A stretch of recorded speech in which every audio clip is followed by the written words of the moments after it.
आज के इस डीप डाइव में हम एक ऐसे नाम पर चर्चा करने वाले हैं जिसे भारत में क्रिकेट का भगवान और मास्टर ब्लास्टर कहा जाता है। मेरा मतलब है सचिन रमेश तेंदुलकर। हाँ, एक ऐसा नाम जो दशकों तक पूरे देश की धड़कन रहा है। बिल्कुल। लेकिन देखिए, आज हमारा मकसद सिर्फ उनके क्रिकेट के मैदान वाले रिकॉर्ड्स को गिनना नहीं है। वो तो लगभग हर क्रिकेट फैन को रटे हुए हैं। सही बात है। रिकॉर्ड्स तो उनके करियर का सिर्फ एक हिस्सा है जो सतह पर दिखाई देते हैं। हाँ, आज का हमारा जो मिशन है वो थोड़ा अलग है।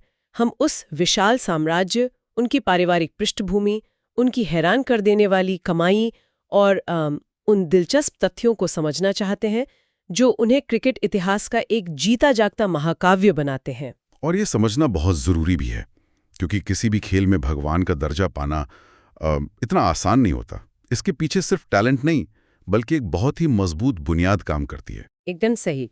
और आज हम उसी बुनियाद को डिकोड करेंगे। तो चलिए शुरुआत उनके प्रारंभिक जीवन से ही करते हैं। बिल्कुल, वहीं से इस लंबी और ऐतिहासिक यात्रा की शुरुआत होती है। उनका जन्म 24 अप्रैल 1973 को मुंबई में हुआ था। उनके पिता रमेश तेंदुलकर और माता रजनी तेंदुलकर हैं।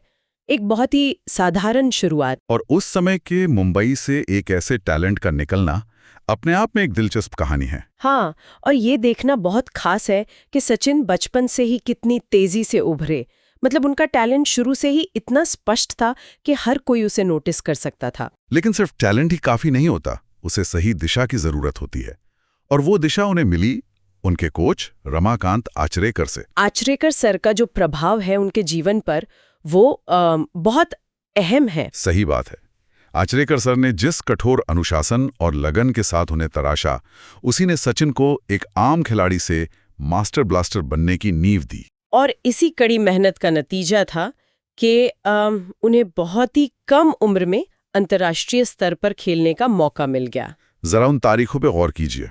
15 नवंबर 1989 को पाकिस्तान के खिलाफ उनका टेस्ट डेब्यू हुआ था। हाँ, और वो भी सिर्फ 16 साल की उम्र में। और उसके ठीक एक महीने बाद 18 दिसंबर 1989 को उसी टीम के खिलाफ उनका वनडे डेब्यू भी हुआ।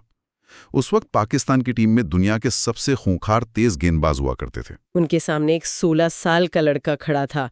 ये सोचना भी रोंगटे खड़े कर देता है। और यहीं से उस सुनहरे युग की शुरुआत हुई जो 2013 तक चला।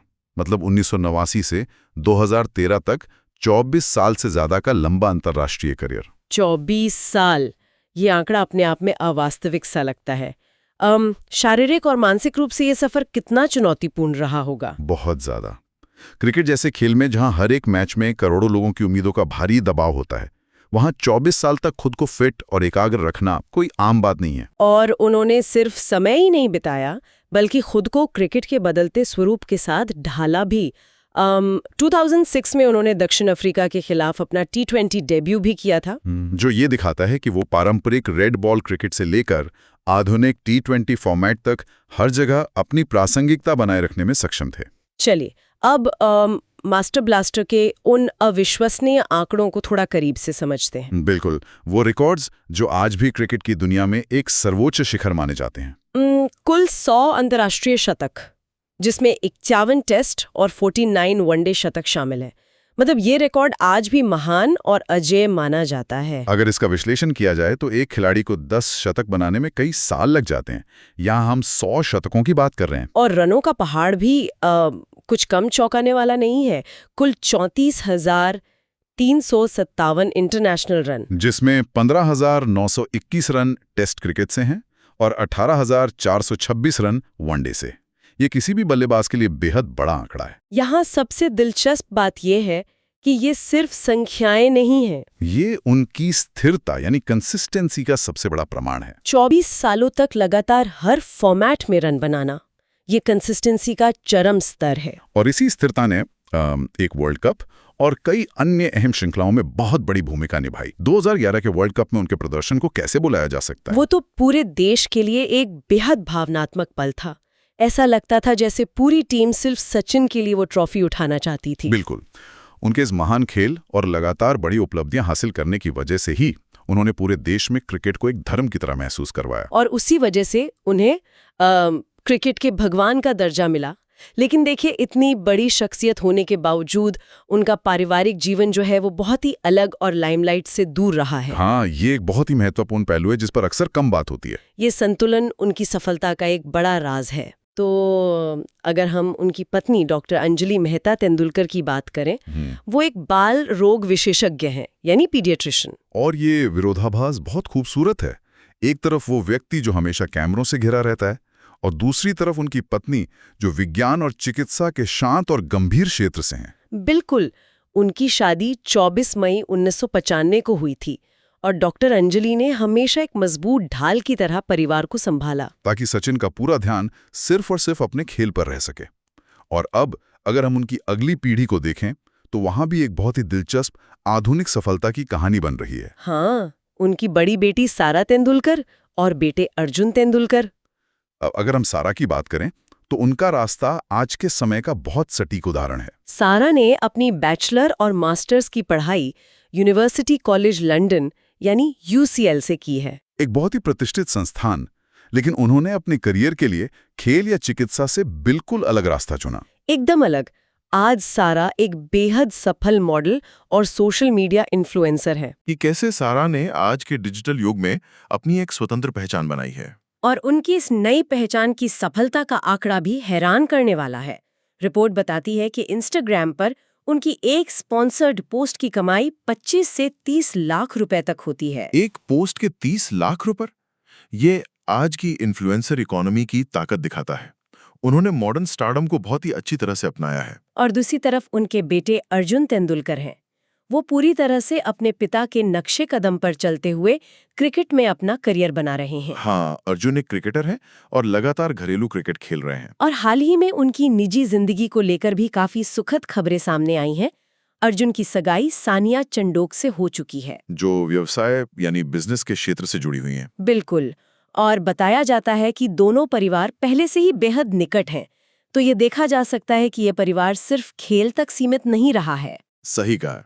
इसमें अब medical field, social media influence और व्यवसाय सभी का एक अनूठा संगम देखने को मिल रहा है। और जब हम इस बहुआयामी परिवार और उनके प्रभाव की बात कर रहे हैं तो उनके 1200 करोड़ रुपए के वित्तीय साम्राज्य पर बात करना तो लाजमी है। ये वो आंकड़े हैं जो सच में किसी बड़ी कॉर्पोरेट कंपनी की बैलेंस शीट जैसे लगते हैं।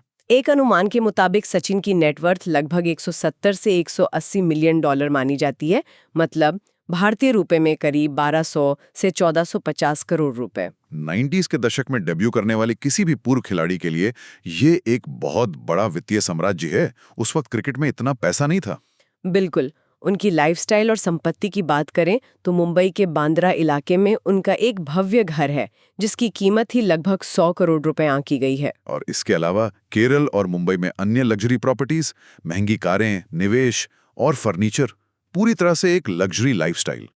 सिर्फ मैच पीस से तो कोई 1450 करोड़ का साम्राज्य खड़ा नहीं कर सकता। अगर हम इसे थोड़े बड़े परिप्रेक्ष्य में देखें तो इसके कई मजबूत स्रोत हैं। सबसे पहला और सबसे बड़ा स्रोत है ब्रांड एंडोर्समेंट। हाँ, 90 के दशक से ही सचिन भारत में स्पोर्ट्स मार्केटिंग के सबसे बड़े चेहरे रहे हैं। उसके अलावा उनके स्मार्ट निवेश और व्यवसायों में हिस्सेदारी, फिर उनके पब्लिक कार्यक्रम, प्रमोशन, रॉयल्टी और आईपीएल में मुंबई इंडियंस के साथ जुड़े होने की जो डील्स हैं, वो कमाई का बड़ा हिस्सा है। एक तरह से वो खुद में एक बहुत बड़ा ब्रांड बन चुके हैं।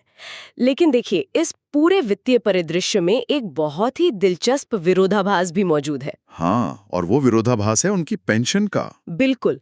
1450 करोड़ रुपए के नेटवर्थ वाले व्यक्ति को बीसीसीआई से आज भी लगभग 70,000 रुपए प्रति माह की पेंशन मिलती है। ये कॉन्ट्रास्ट सोचने पर मजबूर करता है, लेकिन असल में ये 70,000 रुपए केवल एक वित्तीय मदद नहीं है, ये सम्मान का प्रतीक है। हाँ, ये बीसीसीआई का तरीका है अपने दिग्गज खिलाड़ियों को ये बताने का कि खेल में उनके योगदान को हमेशा याद रखा जाएगा। और सम्मान की बात पर अगर हम गौर करें तो सचिन को मिले सम्मान सिर्फ क्रिकेट बोर्ड तक सीमित नहीं है। भारत सरकार ने उन्हें कई राष्ट्रीय सम्मानों से नवाजा है। भारत रत्न इसका सबसे बड़ा उदाहरण है। खेल और देश के लिए उनके योगदान को देखते हुए उन्हें देश का सर्वोच्च नागरिक सम्मान प्रदान किया गया। एक खिलाड़ी के लिए इससे बड़ा कोई सम्मान नहीं हो सकता। ये बताता है कि उनका प्रभाव खेल के मैदान से कहीं ज्यादा बड़ा है। इसके साथ ही उन्हें पद्म विभूषण, पद्मश्री और राजीव गांधी खेल रत्न जैसे कई ऐतिहासिक सम्मान भी मिले हैं। ये सम्मान इस बात को पुख्ता करते हैं कि सचिन सिर्फ भारत में नहीं बल्कि दुनिया के महानतम क्रिकेटरों की सूची में हमेशा के लिए दर्ज हो चुके हैं। तो आज की हमारी इस चर्चा से ये बिल्कुल स्पष्ट है कि सचिन तेंदुलकर सिर्फ एक बल्लेबाज नहीं है, वो अपने आप में एक पूरी संस्था है, क्रिकेट इतिहास का एक महाकाव्य है। बिल्कुल एक ऐसा महाकाव्य जिसने पीढ़ियों को प्रभावित किया है और जिनका प्रभाव अब बिजनेस जगत और सोशल मीडिया तक भी फैल चुका है। खासकर उनके बच्चों सारा और अर्जुन के माध्यम से, जो इस विरासत को एक नई दिशा दे रहे हैं। और इसी मोड़ पर हम एक बहुत ही विचारोत्तेजक प्रश्न छोड़ना चाहते हैं। जरा सोचिए, जब कोई इंसान अपने क्षेत्र में भगवान का दर्जा पा लेता है तो आने वाली पीढ़ियों के लिए उस विरासत के मायने कैसे बदल जाते हैं? बहुत गहरा सवाल है। क्या सारा और अर्जुन जिस तरह से आज के इस आधुनिक डिजिटल और व्यावसायिक युग में अपना अलग रास्ता बना रहे हैं, वो मॉडर्न स्टारडम और लेगेसी का नया रूप नहीं है? विरासत सिर्फ दोहराई नहीं चाहती, वो समय के साथ अपना रूप बदल लेती है। और इस दिलचस्प सवाल के साथ हम आज की इस गहन चर्चा को यहीं समाप्त करते हैं। उम्मीद है इस चर्चा से क्रिकेट के इस महाकाव्य के कुछ नए और दिलचस्प दृष्टिकोण सामने आए होंगे। जल्द ही एक नए डीप डाइव के साथ फिर जुड़ेंगे। तब तक के लिए नमस्कार। नमस्कार।